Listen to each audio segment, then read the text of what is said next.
నమస్తే ఓర్గలు 9 నేషన్ టీవీకి స్వాగతం. కోట్లాడి తెచ్చుకున్న తెలంగాణ ప్రజలు ఆకాంక్షలు నెరవేర్చేందుకే మా ప్రభుత్వం కృషి చేస్తుందని అన్నారు సీఎం రేవంత్ రెడ్డి. ప్రతిపక్ష నేత కేసీఆర్ అసెంబ్లీకి వచ్చి సలహాలు సూచనలు ఇచ్చి ఉంటే బాగుండేదని సీఎం అన్నారు. సభకు రాకపోవడం అసెంబ్లీ మర్యాదను అవమానించినట్లని అన్నారు. ప్రతిపక్ష నేతలు ఇప్పటికైనా సరైన పాత్ర పోషిస్తారని ఆశిస్తున్నామని రేవంత్ రెడ్డి అన్నారు. రాష్ట్రంలో రాచరిక పోకడలు పోవాలని మా ప్రభుత్వం నిర్ణయించింది. అందుకే రాష్ట్ర అధికారిక చిహ్నం మార్చుతున్నామని ఆయన అన్నారు. గత ప్రభుత్వం రాష్ట్రాన్ని సర్వనాశనం చేసింది. ఉద్యోగులకు జీతాలు కూడా ఇవ్వలేని పరిస్థితి తీసుకొచ్చింది. అయినా మా రాష్ట్ర ప్రభుత్వం ఉద్యోగులకు 1వ తేదీన జీతాలు ఇస్తున్నామని రేవంత్ రెడ్డి స్పష్టం చేశారు. శ్రీనివాస్ రెడ్డి గారు సమర్థిస్తూ వారు ప్రసంగించడం, నేను ఈ మాట చెప్తున్నా అంటే ప్రజలు వ్యక్తులకు కుటుంబాలకు వ్యతిరేకంగా స్పష్టమైన తీర్పునిచ్చి మీ విధానాలను మీ ఆలోచనలను మీ విధం చేస్తే వారి సూచనలు తీసుకొని ప్రతిపక్షాన్ని ప్రతిపక్ష నాయకుడిని గౌరవించి మా ప్రభుత్వము ప్రజాపాలన అందించాలన్న ఆలోచనతో సభలోకి వచ్చినాం అధ్యక్ష. కానీ ప్రధాన ప్రతిపక్ష నాయకుడు రాకపోవడం, ఆ కుర్చీ ఖాళీగా ఉండడం ఈ సభ యొక్క గౌరవానికి మంచిది కాదని చెప్పి తమరి ద్వారా ప్రతిపక్ష నాయకుడికి సూచన చేస్తున్నారు. మనల్ని అందరినీ ప్రజలు ఎన్నుకొని ఒకరిని పాలకపక్షంగా ఇంకొకరిని ప్రతిపక్షంగా మిగతా పార్టీలను కూడా ఆయా వర్గాల యొక్క గళాన్ని బాధను వినిపించడానికి ఈ సభలోకి పంపించినప్పుడు మన యొక్క పాత్రలను బాధ్యతాయుతంగా నెరవేర్చాల్సిన అవసరం ఉన్నది. భవిష్యత్తులోనైనా ఆ దిశగా ఈ సభలో ప్రతిపక్ష నాయకుడు అడుగుడు వేయాలని నేను కోరుకుంటున్నాను, భావిస్తున్నాను అధ్యక్ష. ఏది ఏమైనా వీల్లేదు. ఈ రాష్ట్రం ప్రజాస్వామిక రాష్ట్రం. ఈ రాష్ట్రంలో ప్రజలు ఎన్నుకున్న ప్రభుత్వం ఉంది, ప్రజాపాలన సాగుతుంది అని చెప్పి అధికారిక చిహ్నాన్ని మార్చాలన్న నిర్ణయం తీసుకున్నాం. ఆ నిర్ణయాన్నైనా వాళ్ళు స్వాగతిస్తారేమని చూసినాం అధ్యక్ష. గవర్నర్ గారి ప్రసంగంలో ఈ అంశాలన్నీ కూడా ప్రస్తావించిన ఉద్యోగులు ఇక్కడ ఉన్నారు, బయట కూడా ఉన్నారు. ఈ ప్రభుత్వ ఉద్యోగులకు గత ప్రభుత్వాలు ఎన్ని ఉన్నా 1 తారీఖు నాడు జీతాలు రిటైర్ అయిన ఉద్యోగులకు పెన్షన్లు ఇచ్చేది అధ్యక్ష. కానీ గత ప్రభుత్వం 25 తారీఖు వరకు విడతల వారీగా ప్రభుత్వ ఉద్యోగులకే జీత భత్యాలు ఇవ్వలేనంత పరిస్థితి, ఆర్థిక సంక్షోభాన్ని కల్పించి మొత్తం రాష్ట్రాన్ని దివాలా తీపించి ఈ రాష్ట్రంలో ఉద్యోగస్తులకు జీత భత్యాలు ఇవ్వని పరిస్థితులు కల్పించి ఆ స్థితిలో రాష్ట్రాన్ని మాకు అప్పచెప్తే కష్టపడి ఆలోచన చేసి విధి విధానాలను సవరించుకొని మా ఆర్థిక మంత్రి మా ఉప ముఖ్యమంత్రి బట్టి విక్రమార్క గారు కష్టపడి మొదటి నెల 4 తారీఖు లోపలనే జీత భత్యాలు ప్రభుత్వ ఉద్యోగుల ఖాతాలు వేసినాం. ఈసారి 1 తారీఖు నాడు ఈ రాష్ట్ర అభివృద్ధి కోసం అభ్యున్నతి కోసం నిరంతరం పనిచేస్తున్న ఉద్యోగస్తులకు 1 తారీఖు నాడు జీత భత్యాలు వాళ్ళ ఖాతాలో వేసినాం. ప్రసంగంలో మొత్తం 30 మోసాలు 60 అబద్ధాలు ఉన్నాయని అన్నారు బీఆర్ఎస్ ఎమ్మెల్యే పల్లా రాజేశ్వరరెడ్డి. అసెంబ్లీలో గవర్నర్ ప్రసంగంపై ధన్యవాద తీర్మానం చర్చ సందర్భంగా మాట్లాడారు. గవర్నర్ ప్రసంగంలో హామీల ప్రస్తావనే లేదని ఆయన అన్నారు. మేనిఫెస్టో అంశాలు గవర్నర్ ప్రసంగంలో లేవని చెప్పారు. గవర్నర్ ప్రసంగం అరిచేతిలో వైకుంఠం చూపించారని విమర్శించారు. కాంగ్రెస్ 420 హామీలు 420 అడుగుల లోతులో పాతిపెట్టామని అన్నారు. ప్రజావానికి సీఎం రేవంత్ రెడ్డి ఎందుకు హాజరు కావడం లేదని ప్రశ్నించారు రాజేశ్వరరెడ్డి. సీఎం రేవంత్ రెడ్డి వారానికి ఒక్కసారి కూడా ప్రజాభవన్ పోలేదని, 60 రోజుల్లో 6 నిమిషాలు ప్రజాభవన్లో లేరని ఆయన తెలిపారు. అని చెప్పి ఘనంగా అందులో చెప్పుకున్నారు తప్ప మాకు ఒక మాటలో చెప్పాలంటే ఈ మొత్తం గవర్నర్ ప్రసంగం 30 మోసాలు 60 అబద్ధాల్లాగా అనిపిస్తుంది అధ్యక్ష. అంతేకాదు మేము అనట్లేదు 420 హామీలు ఇచ్చినామని చెప్పేసి చెప్పినప్పుడు పదే మా మిత్రులు ఆనాడు ఉద్యమంలో కూడా మాకు మిత్రులుగా ఉన్న శ్రీనివాస్ రెడ్డి గారు, వీరేశం గారు కూడా దీనికి భిన్నంగా ఏదైనా చెప్తారా చెప్పేసి అనుకుంటే మేము 420 అన్నాం 420 అని చెప్పేసి ఆ హామీలన్నీ 420 ఫీట్ల లోపల మొత్తం పాతిపెట్టినట్టే ఉన్నాయి తప్ప ఇందులో మాత్రం ప్రస్తావించలేదు అధ్యక్ష. మొత్తం ప్రసంగం చూస్తే అరచేతిలో వైకుంఠం చూపించినట్లుంది, 60 రోజుల్లోనే చేతులు ఎత్తేసినట్లున్నది. గొప్పగా ప్రజావాణి గురించి చెప్పిన అధ్యక్ష, మీరు మొత్తం కూడా ముఖ్యమంత్రి గారు ప్రమాణ స్వీకారం చేస్తున్న రోజునే ప్రజా దర్బారు పెడతాం, ప్రగతి భవన్ బద్దలు కొడతాం మొత్తం కూడా అని చెప్పేసి అందరూ చెప్తే నిజంగా ప్రజలందరూ కూడా అరే ఏంటిదేదో కొత్త మాటలు చెప్తున్నారు, ఖచ్చితంగా ఇదేమో చేస్తారా అని చెప్పేసి అనుకున్నారు. ప్రజా దర్బారు కాదు ప్రజావాణి పెడతామని చెప్పేసి అన్నారు. అదే ప్రగతి భవన్లో అంతకుముందు అనేక సార్లు కూడా మొట్టమొదటిసారి ఆ ప్రగతి భవన్లో భాగంగా ఉన్న జనహితలోనే 1000 మంది జర్నలిస్టులతో సమావేశం పెట్టి జర్నలిస్టులకు 100 కోట్లు రిలీజ్ చేసింది అదే భవనంలో అధ్యక్ష. ఆ తర్వాత కీలక అధికారులు పోయినరు, ఒక అధికారి వచ్చిండ్రు, మళ్ళా మారినరు, కొత్త అధికారి వచ్చిండ్రు, చివరికి అధ్యక్ష ఇవాళ ఈ 2 నెలలు అంటే 60 రోజుల అధ్యక్ష, ఇవాళ అవుట్ సోర్సింగ్ లో ఉన్న డాటా ఎంట్రీ ఆపరేటర్స్ ఇవాళ కిలోమీటర్లు 100 కిలోమీటర్ల నుంచి వచ్చిన వాళ్ళ యొక్క అప్లికేషన్ తీసుకునే దుస్థితి ఉన్నది అధ్యక్ష. మేము అడిగేది ఇవాళ మీరు చెప్పింది గొప్పగా, ఇవాళ ముఖ్యమంత్రి గారికి సమయం లేనట్లయితే మంత్రులు లేకపోతే కీలక అధికారులు లేకపోతే ఇంకెవరు వస్తున్నారు, అధికారులు కూడా లేకుండా డాటా ఎంట్రీ ఆపరేటర్లతో ఇవాళ వాళ్ళ దగ్గర తీసుకొని చివరికి రేపొద్దున ఒక గ్యాస్ సిలిండర్ ఇవ్వాలని, మూడోది మాత్రమే సొంత వాహనాలు సొంత ఆటోలు ఉన్నాయి, కొంతమంది రుణం తీసుకున్నారు, కొంతమంది ఇవాళ డైరెక్ట్ గా వాళ్ళందరూ కూడా రోజుకి 300 రూపాయలు ఖర్చు పెట్టి వాళ్ళందరూ కూడా కిరాయి తీసుకుంటారు అధ్యక్ష. ఇవాళ నిన్నటి వరకు 21 మంది కీర్తిని ప్రతిష్టను ఆకాశమంత ఎత్తున ఎగురవేసిన మన తెలంగాణ బిడ్డ మాజీ ప్రధాని ఆర్థిక మేధావి బహుభాష పివి నరసింహారావుకు భారతరత్న దక్కడం గర్వించదగిన విషయమని అన్నారు సీఎం రేవంత్ రెడ్డి. తెలంగాణ బిడ్డలు మనందరి గుండెలో ఆనందంగా ఉప్పొంగించే క్షణమని ఆయన అన్నారు. పివితో పాటు మాజీ ప్రధాని చరణ్ సింగ్, ఎల్కే అద్వానీ, కర్పూరి ఠాకూర్, ప్రముఖ వ్యవసాయ శాస్త్రవేత్త ఎంఎస్ స్వామినాథన్ కు భారతరత్న రావటం సంతోషకరమని అన్నారు సీఎం. పివికి భారతరత్న దక్కడం పట్ల డిప్యూటీ సీఎం బట్టి విక్రమార్క హర్షం వ్యక్తం చేశారు. కుప్పకూలినబోతున్న భారత్ ఆర్థిక వ్యవస్థను తన ఆర్థిక సంస్కరణలు ప్రపంచీకరణ ద్వారా ప్రపంచంలోనే ఆర్థికంగా బలమైన దేశం భారత్ను రూపొందించడంలో స్వర్గీయ పివి నరసింహారావు తన చివరి శ్వాస వరకు డ్రామా ఏంది ఇది? ఒక నటుని కూడా మెతుకుతే ఇద్దరిద్దరు ఎక్కడ పడితే అక్కడ సందలు మన్నటికి మన్న నక్లెస్ రోడ్లో ప్రభుత్వం 2 శాఖల నుంచి 21 మంది అధికారులు తీర్చిదిద్దినాన్ని కూడా మేము ఏరో చెప్పుకోలేదు అధ్యక్ష. అధ్యక్ష ఎన్నికల రోజు ఆలోచనలో లేము. తెలంగాణ గానాన్ని గీతాన్ని తెలంగాణలో వినిపించకుండా నిషేధించినంత పనిచేసింది అధ్యక్ష. ఎందుకు అని అంటే ఈ రాష్ట్రం మనది. 4 తారీఖు లోపల రైతు బంధు 21 లక్షల వాళ్ళకి అర్హత లేదని హైకోర్టు చెప్పింది సభ్యులుగా. వాళ్ళని తొలగి పోలీస్ ప్రాంతానికి లోపలికి వచ్చి 8 టీఎంసీలు తరలితాయినుంటే నల్గొండ జిల్లాలో 3,64,000 ఎకరాలకు గ్రావిటీ ద్వారా నీళ్లు వచ్చే ప్రాజెక్టును పడావు పెట్టి ఈరోజు మీరు వదిలేసినందుకు ఇవాళ అసెంబ్లీలో ఆసక్తికర చర్చ జరిగింది. బీఆర్ఎస్ ఎమ్మెల్యే పల్లరాజేశ్వరరెడ్డి మాట్లాడుతూ మహిళలకు ఫ్రీ బస్ జర్నీ ఇవ్వటం వల్ల ఆటో డ్రైవర్లు ఇబ్బంది పడుతున్నారంటూ ప్రస్తావించారు. ఈ వ్యాఖ్యలపై మంత్రి సీతక్క స్పందించారు. పేద మహిళలకు ప్రయాణించేదే ఆర్టీసీ బస్సులోనేనని, అలాంటి పేద మహిళలకు ఆర్టీసీ బస్సులో ఉచిత ప్రయాణం కల్పిస్తే బీఆర్ఎస్ పార్టీ ఎమ్మెల్యేలు ఎందుకు ఏడుస్తున్నారని ప్రశ్నించారు. మహిళలకు ఫ్రీ బస్ ఉండాలా వద్దా అనే విషయంపై బీఆర్ఎస్ ఎమ్మెల్యేలు క్లారిటీ ఇవ్వాలని, పేద మహిళలకు ఎందుకు ఫ్రీ బస్ జర్నీ వద్దని ఎందుకు అంటున్నారో చెప్పాలని డిమాండ్ చేశారు సీతక్క. 10 ఏళ్ల టీఆర్ఎస్ ప్రభుత్వంలో ఆర్టీసీ ఆస్తులను ధ్వంసం చేసి కుదేలు చేసి కబ్జాలు చేసి ఆర్టీసీ ఉద్యోగులు ఆత్మహత్య కారణమైన వీళ్ళు ఇవాళ ఆర్టీసీ గురించి మాట్లాడుతున్నారు. అదే కాకుండా పేదవాళ్ళు ఎక్కేది ఆర్టీసీ బస్సులు, అలాంటి బస్సుల రేట్లు పెంచి ఇవాళ ఆడవాళ్ళు బస్సులలో వస్తే తట్టుకోలేకపోతున్నారు. నేను ఒకటే సూటిగా అడుగుతున్నా, ఆర్టీసీ ఫ్రీ బస్ పెట్టొద్దా? ఇవాళ మీరు వ్యవసాయం చేయనటువంటి బీడు భూములకు, లక్షాధికారులకు, కోట్లాది రూపాయలకు వ్యవసాయం పేరుతోటి రైతు బంధు కట్టబెడితే ఏ పేదోళ్ళైనా రోడ్ల మీదకి వచ్చి మీ ఇళ్ళ ముంగర ధర్నా చేసిర్రా?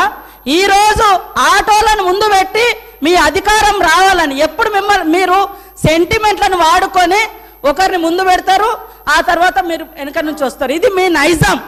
గతంలో కూడా అగ్గిపుల్లలు దొరకక మీరు అగ్గిపుల్లలు దొరకక డ్రామాలు చేస్తే పాపం వేరే పిల్లలు ఆత్మహత్య చేసుకున్నారు. అంటే చేయకూడదా అంటారు. మరి మీరు లక్షల లక్షల రూపాయలు కోట్ల రూపాయలు ప్రజల మీద అందరి మీద పన్నులేసి ఆ వచ్చిన ధనము రైతు బంధుల పేరుతోటి ఏ పేద మహిళకు ఏ పేదోళ్లకు రూపాయి దక్కలేదు. కానీ మీరు మాత్రము లక్షలు ఎత్తుకున్నప్పుడు ఏ పేదోళ్ళన్న రోడ్ల మీదకి వచ్చి మాకెందుకు ఇవ్వలేదని అడిగించేటట్టుగా మేము రెచ్చగొట్టినామా? ఇవాళ అక్క చెల్లెళ్ళు అడుగుతున్నారు, నెలకు 5-6 వేలు మాకు మిగులుతున్నాయి ఆర్టీసీ బస్ తోటి. అంటే వీళ్ళు ఎందుకు తట్టుకోలేకపోతున్నారో నేను అడుగుతున్నా. మరి ఎక్కడ ఏం దొరకనట్టుగా అదే మాట్లాడుతున్నారు. మొత్తం వీళ్ళు అన్ని తీసేయండి. కాబట్టి ఆర్టీసీ బస్సులలో మహిళలు ప్రయాణం చేస్తే మీకేం ప్రాబ్లం అది చెప్పండి. పల్లా రాజేశ్వర రెడ్డి గారు ఏం అధ్యక్ష ఇది?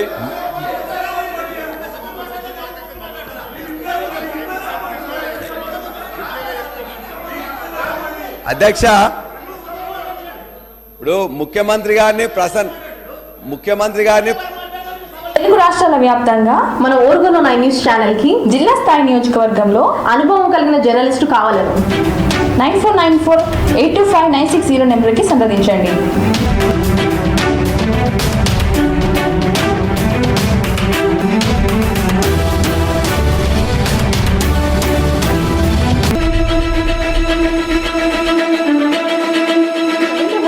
ఆంధ్రప్రదేశ్ రాష్ట్ర ముఖ్యమంత్రి వైఎస్ జగన్మోహన్ రెడ్డి భేటీ అయ్యారు. దేశ రాజధాని ఢిల్లీలో పర్యటనలో భాగంగా పార్లమెంట్లో ప్రధాని మోడీని సీఎం జగన్ కలిశారు. ఈ సందర్భంగా ఏపీకి రావాల్సిన పెండింగ్ నిధులు విభజన సమయంలో పెండింగ్ అంశాలను పరిష్కరించాలని మోడీని కోరినట్లుగా తెలుస్తోంది.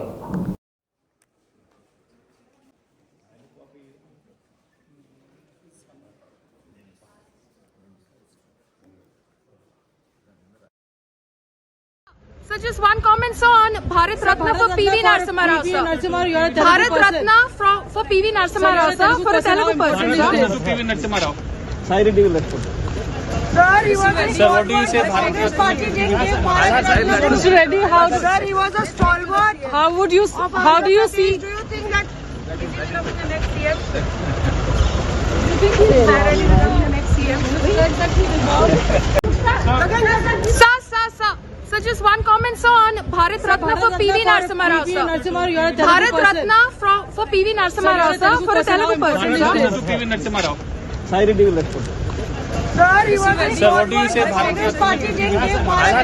Mr. Reddy, sir, he was a stalwart. How do you see?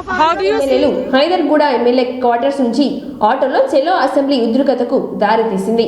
Assembly వద్ద తన వాహనాన్ని పోలీసులు లోపలికి అనుమతించకపోవడంతో ఆగ్రహానికి గురైన కుతుబుల్లాపూర్ ఎమ్మెల్యే వివేకానంద గౌడ్ సైఫాబాద్ ఏసీపీ సంజయ్తో ఘర్షణ చోటు చేసుకుంది.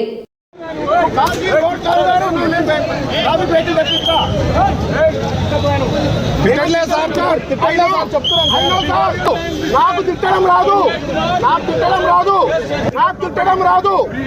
Sir. I'm behaving very properly.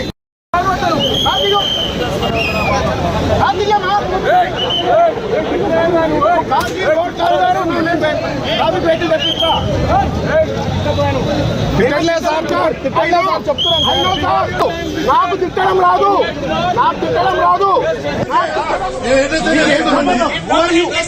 మీకెవరు అసలు? మీరు వీళ్ళు ఎవరు అసలు? అరే ఎవరే బాబు, మీరు ఎవరు అసలు? పోలీస్ పార్టీ మీరు రావాలా? మీరు ఇక్కడ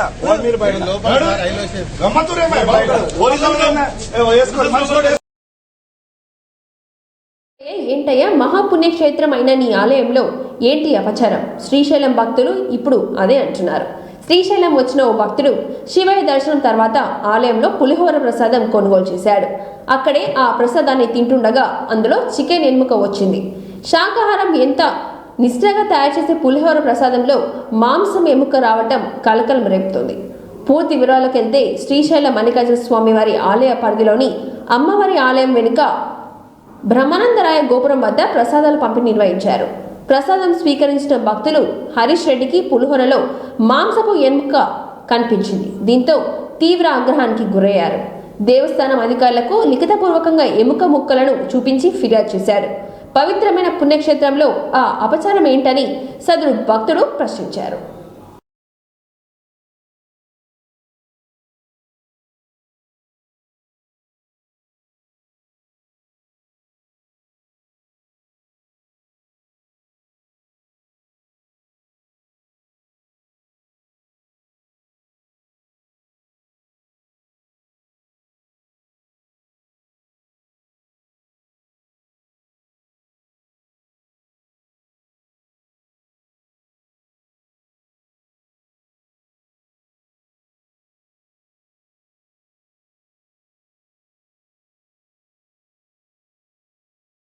ఉద్యోగాలపై సీఎం రేవంత్ రెడ్డి అసెంబ్లీలో కీలక ప్రకటన చేశారు.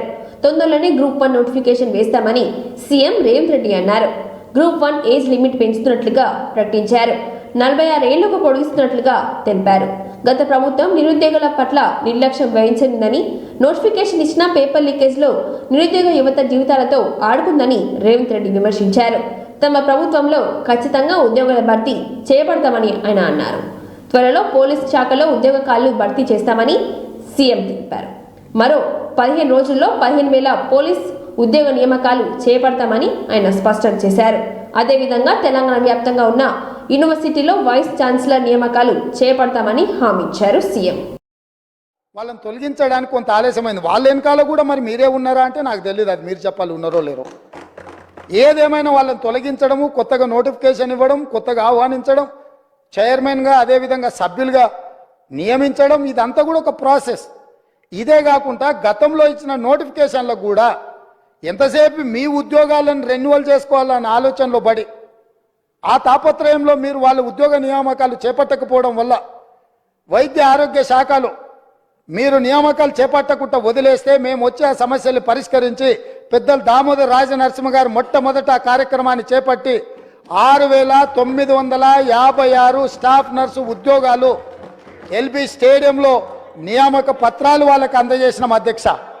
ఇది మా చిత్తశుద్ధి. అదేవిధంగా మొన్నటికి మొన్న సింగరేణి బొగ్గు గని కార్మిక సంఘంలో 2 సార్లు వాళ్ళే అధికారిక కార్మిక సంఘంగా ఎన్నికైనరు. కానీ ఏనాడు ఆ కార్మికుల బాగుల గురించి ఆలోచన చేయలే. అందులో కూడా ప్రశ్నాపత్రాలల్లా అదేవిధంగా ఇచ్చిన టెండర్లలో ఏం జరిగిందో భవిష్యత్తులో తేలుతుంది. కారుణ్య నియామకాలు కూడా చేపట్టలే. వాళ్ళ ఇంట్లో మాత్రం 4 ఉద్యోగాలు కారుణ్య నియామకాలు చేపట్టారు. వాళ్ళు ఉద్యోగాలు ఉంటూనే ఉంటారు, రెన్యువల్స్ మీద రెన్యువల్స్ ఎక్స్పెక్ట్ చేస్తూనే ఉన్నారు. ఎంబడే మా బట్టి విక్రమార్క గారు ఆ కారుణ్య నియామకాల విషయంలో స్పష్టమైన నిర్ణయం తీసుకొని 441 కారుణ్య నియామకాలు మొన్నటికి మొన్న నక్లెస్ రోడ్లో అంబేద్కర్ సాక్షిగా ఉద్యోగ నియామకాలు చేపట్టిన అధ్యక్ష.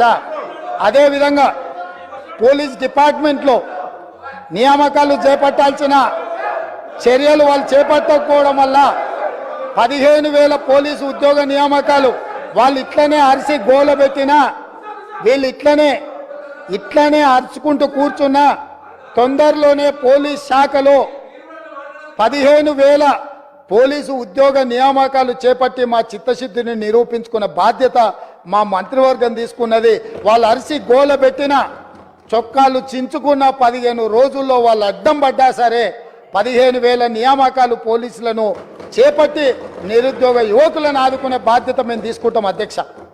కాబట్టి ఇవాళ గ్రూప్ 1లో కూడా పరీక్షలు లోపభూయిష్టంగా నిర్వహించడం వల్ల high court single bench, high court divisional bench అన్ని కోర్టులు వీళ్ళు అవలంబించిన విధానాలను కోర్టు కొట్టేస్తే లక్షలాది మంది నిరుద్యోగ యువకులు పరీక్షలు రాసి మీ చేతగాని తనం వల్ల వాళ్ళ జీవితాలతో చెలగాటం ఆడుతుంటే కొత్త బోర్డును వేసి అదనంగా ఖాళీలను అన్నిటిని కూడా కలిపి ఈరోజు గ్రూప్ 1 పరీక్షలకు మా ప్రభుత్వం క్లియరెన్స్ ఇచ్చింది. తొందరలోనే నోటిఫికేషన్ ఇచ్చి వీళ్ళ వల్ల వయసు మీద పడ్డ వాళ్లకు 46 సంవత్సరాల వరకు ఉద్యోగ అప్లికేషన్ పెట్టుకోవడానికి అర్హత కల్పించి వయసుకు కూడా మినహాయింపునిచ్చి మా ప్రభుత్వం నిరుద్యోగ యువకుల్ని ఆదుకోవాలన్న ఆలోచనతోని మేము ముందుకు వచ్చినాం అధ్యక్ష. అదేవిధంగా అధ్యక్ష, మా సోదరుడు అక్బరుద్దీన్ ఓవైసీ గారు రాష్ట్రాల వ్యాప్తంగా మన ఓర్గనో 9 న్యూస్ ఛానల్ కి జిల్లా స్థాయి నియోజకవర్గంలో అనుభవం కలిగిన జర్నలిస్టు కావాలను 9494825960 నెంబర్కి సంప్రదించండి.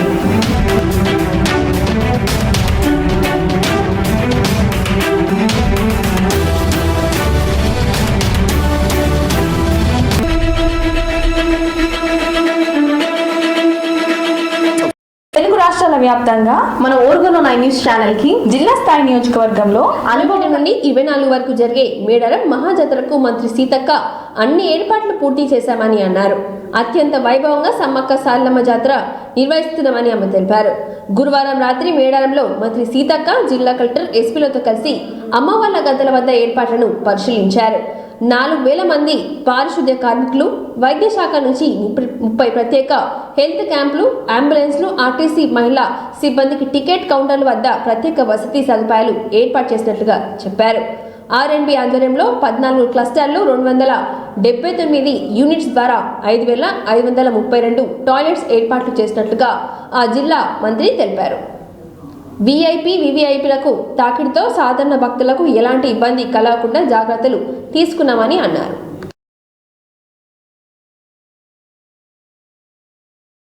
ఒక 11 రోజుల్లో శ్రీ మేడారం సమ్మక్క సారలమ్మ మహాఘట్టం మహాజాతర ఫిబ్రవరి 21 నుంచి జరగబోతున్నటువంటి సందర్భంలో ఇప్పటికే సాంప్రదాయబద్ధంగా స్థానికంగా ఉండేటువంటి పూజారులు, ఆదివాసీ పెద్దలు, గ్రామ పెద్దలంతా కూడా మరి సాంప్రదాయబద్ధంగా నిర్వహించేటువంటి గుడి శుద్ధి పండుగ నిన్న టెంపుల్ అంతా కూడా శుభ్రం చేసి శుద్ధి పండుగను నిర్వహించడం జరిగింది.